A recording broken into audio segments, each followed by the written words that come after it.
السلام علیکم۔ کراچی میں ڈکیتوں نے ناکہ لگا کر متعدد شہریوں کو لوٹ لیا۔ لرزہ خیز واقعے نے خوف و دہشت پھیلا دیا، شہری پریشان۔ تازہ ترین ویڈیوز کے لیے چینل کو سبسکرائب کر کے بیل آئیکن اور آل نوٹیفیکیشن پر کلک کریں۔ آپ کو بتاتے چلیں کہ شیر قائد کے علاقے شاہ فیصل میں واقع پل پر موٹر سائیکل سوار ڈاکوؤں نے ناکہ لگا کر کئی شہریوں کو نقدی، موبائل فونز اور دیگر قیمتی اشیاء سے محروم کر دیا۔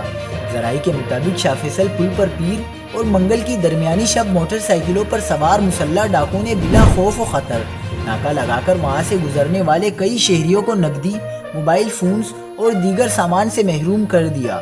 ڈاکوؤں کے ہاتھوں لٹنے والوں میں مقامی اخبار کے رکن محمد شکیل بھی شامل ہیں۔ اس واقعے کی درخواست شاہ فیصل تھانے میں جمع کرا دی گئی، تاہم پولیس آزادانہ لوٹ مار کے واقعے میں ملوث کسی بھی ملزم کا سراغ لگانے میں اب تک ناکام ہے۔ مزید خبروں کے لیے دیکھتے رہیے حق پاکستان نیوز۔